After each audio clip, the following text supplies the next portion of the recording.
Hello दोस्तों, कैसे हैं आप सब? उम्मीद करेंगे जहाँ भी होंगे स्वस्थ होंगे, मस्त होंगे। चलिए, पिछले टर्म तक हमने आपको क्या बताया था? डीएनए बता दिया था, आरएनए बता दिया था। एक छोटा सा टॉपिक हमने छोड़ा था कि दोनों में अंतर क्या है। तो चाहे किसी भी स्ट्रीम के हों, क्लास 10th के हों, 12 के हों, डीएनए आरएनए में अंतर पूछते हैं ना, कि डीएनए क्या है, आरएनए क्या है, दोनों का अंतर क्या है। ठीक है, तो बहुत ध्यान से देखिएगा। हेडिंग आप क्या बनाएंगे? डीएनए और आरएनए में अंतर, difference between DNA and RNA. उसके बाद एक कॉलम बनाएंगे आप, एक साइड क्या लिखेंगे? क्रम संख्या छोटे कॉलम में, फिर एक में क्या लिखेंगे? डीएनए, एक में क्या लिखेंगे? आरएनए। ऐसे पहले आप बना लीजिएगा, उसके बाद आराम से मेरे साथ लिखेंगे। अब देखिए सभी पॉइंटों को आप समझ लीजिए। पहली चीज तो डीएनए का पूरा नाम क्या होता है? डीऑक्सी राइबो न्यूक्लिक अम्ल होता है। आरएनए का पूरा नाम क्या होता है? राइबो न्यूक्लिक अम्ल होता है। डीएनए में कौन सी शर्करा पाई जाती है? डीऑक्सी राइबोस शर्करा। आरएनए में कौन सी शर्करा पाई जाती है? राइबोस शर्करा पाई जाती है। डीएनए में नाइट्रोजनी क्षार थाइमिन होता है और आरएनए में नाइट्रोजनी क्षार क्या पाया जाता है? यूरेसिल पाया जाता है। कंफर्म है? डीएनए द्विकुंडलित होती है, आरएनए क्या होती है? एक कुंडलित होती है। डीएनए आनुवंशिक पदार्थ होता है, आरएनए आनुवंशिक पदार्थ नहीं होता। डीएनए कितने प्रकार की होती है? 5 प्रकार की। आरएनए 3 प्रकार की होती है। उसके बाद डीएनए स्वयं डीएनए का निर्माण करता है, आरएनए का निर्माण कौन करता है? डीएनए करता है। उसके बाद डीएनए कोशिका के समस्कार पर नियंत्रण करती है, आरएनए प्रोटीन संश्लेषण का काम करती है। और क्या कहेंगे? डीएनए एक नियम का पालन करती है। एडेनिन जुड़ता है थाइमिन से डबल बॉन्ड और गुआनिन जुड़ता है साइटोसिन से ट्रिपल बॉन्ड। इसको देने वाले एक वैज्ञानिक है चारगाफ रूल्स है था। उसी के अनुसार डीएनए आरएनए ना, डीएनए पालन करता है उस रूल का, आरएनए पालन नहीं करता। उसके बाद और क्या कहेंगे? डीएनए में उत्परिवर्तन होता है लेकिन आरएनए में उत्परिवर्तन नहीं होता।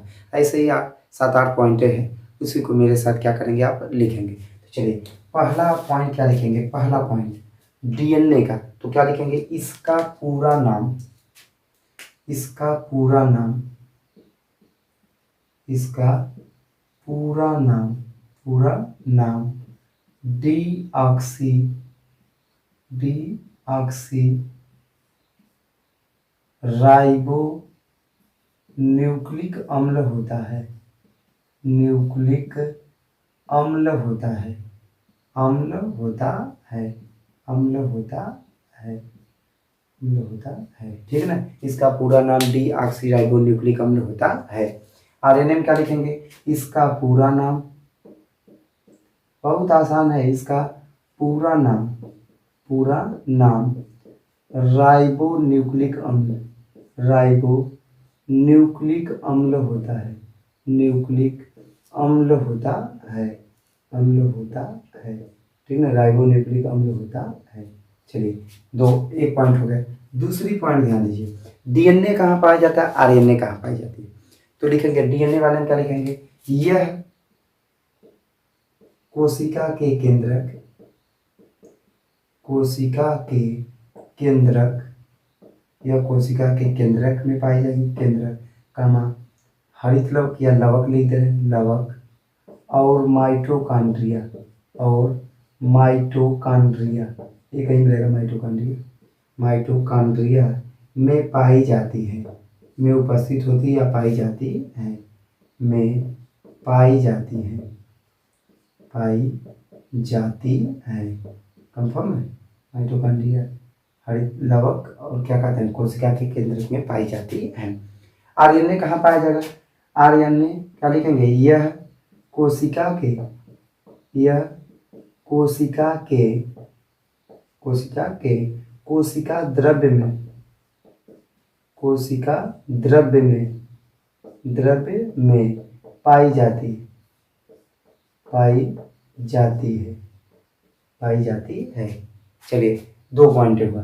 तीसरा पॉइंट ध्यान दीजिएगा, इसमें कौन सी शर्करा पाई जाती है, इसमें कौन सी शर्करा पाई जाती है? डीएनए में बताया था राइबोस शर्करा पाई जाती है। क्या लिखेंगे? इसमें, सॉरी राइबोस नहीं, डीऑक्सी राइबोस ना, डीऑक्सी, इसमें डीऑक्सी राइबोस शर्करा पाई जाती है, पाई जाती है, जाती है। ठीक। और इसमें कौन सी शर्करा पाई जाती, तो क्या लिखेंगे, इसमें राइबोस शर्करा, इसमें राइबोस शर्करा, राइबोस ज लिखिए चाहे स लिखिएगा, राइबोस शर्करा पाई जाती है, पाई जाती है, जाती है। ठीक। तीसरा चौथा पॉइंट ध्यान दीजिए, शर्करा पाई जाती है। एक आनुवंशिक पदार्थ होता है, एक आनुवंशिक पदार्थ नहीं होता। इसको भी लिख लीजिए, यह आनुवंशिक पदार्थ होता है, यह आनुवंशिक, यह आनुवंशिक पदार्थ होता है, पदार्थ होता है, यह आनुवंशिक पदार्थ होता है। और इसमें क्या लिखेंगे, यह आनुवंशिक पदार्थ, यह आनुवंशिक पदार्थ, आनुवंशिक पदार्थ नहीं होता है, नहीं होता है, यह आनुवंशिक पदार्थ नहीं होता है। चलिए यह पॉइंट हो गई। पांचवा पॉइंट क्या होगा, चार पॉइंट हो गई। पांचवा पॉइंट क्या कहेंगे, डीएनए प्रायः द्विकुंडलित होता है। तो यह प्रायः, यह प्रायः, यह मतलब बार बार प्रयोग करें, डीएनए नहीं लिख रहे, यह मतलब ये डीएनए, यह प्रायः द्विकुंडलित, द्विकुंडलित, यह प्रायः द्विकुंडलित होता है, होता है। इसको लिखेंगे, यह प्रायः द्विकुंडलित होता है। और यह क्या लिखेंगे, यह प्रायः, यह प्रायः एक कुंडलित होता है, एक कुंडलित होता है, होता है। अब ध्यान सुनिए, नाइट्रोजन क्षार इसमें भी होती, इसमें भी होती, तो किसमें कौन सी होती उससे लेना देना नहीं, अंतर क्या है। तो छठा पॉइंट का लिखेंगे, इसमें नाइट्रोजनी क्षार, इसमें नाइट्रोजनी क्षार, नाइट्रोजनी क्षार क्या पाया जाता है, थायमिन, थायमिन पाया जाता है। थायमिन मतलब क्या, टी, पाया जाता है, पाया जाता है। या थाई भी लिख सकते हैं, थाई भी लिख सकते हैं। और इसमें क्या पाया जाता है, यूरेसिल, तो लिखेंगे इसमें नाइट्रोजनी क्षार, नाइट्रोजनी क्षार, नाइट्रोजनी क्षार, यूरेसिल, यूरेसिल, यूरेसिल मतलब क्या, यू, पाया जाता है, यूरेसिल पाया जाता है या उपस्थित होता है, पाया जाता है, जाता है। कंफर्म।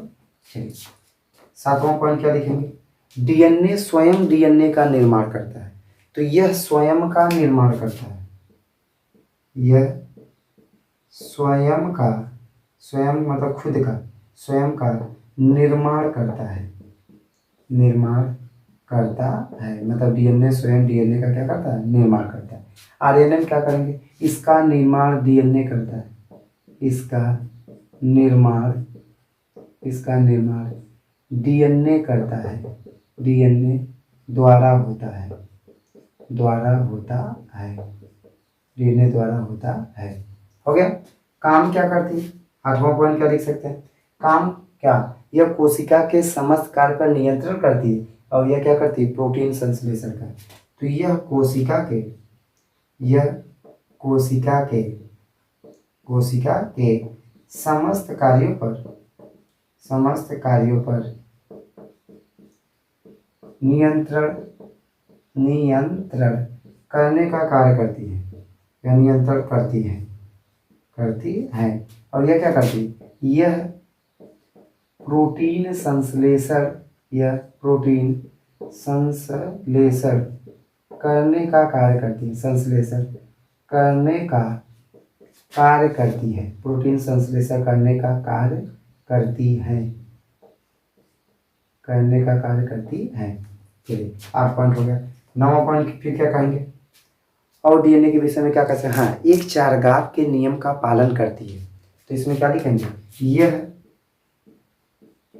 चारगाप के, चारगाप का नियम वही है ना, एडेनिन मतलब जितना प्यूरिन होगा उतनी क्या होगी, पायरिमिडीन्स होगी। एडेनिन डबल बॉन्ड थायमिन और ग्वानिन ट्रिपल बॉन्ड साइटिन, यह दोनों साइटोसिन, यह दोनों क्या होते हैं, इक्वल में होते हैं। ठीक है ना, जितने एडेनिन एडेनिन और ग्वानिन जितने होते हैं उतने थायमिन और साइटोसिन होने चाहिए। देखिए, यह चारगाव के नियम का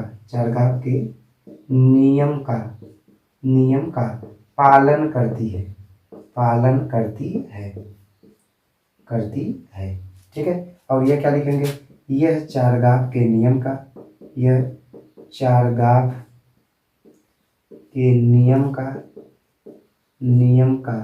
पालन नहीं करती है,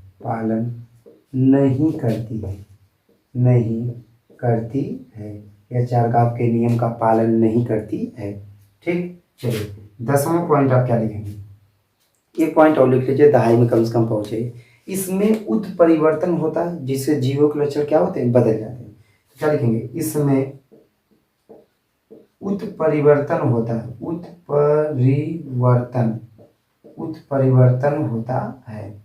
इसमें उत्परिवर्तन होता है। और इसमें क्या लिखेंगे, इसमें उत्परिवर्तन नहीं होता है, इसमें उत्परिवर्तन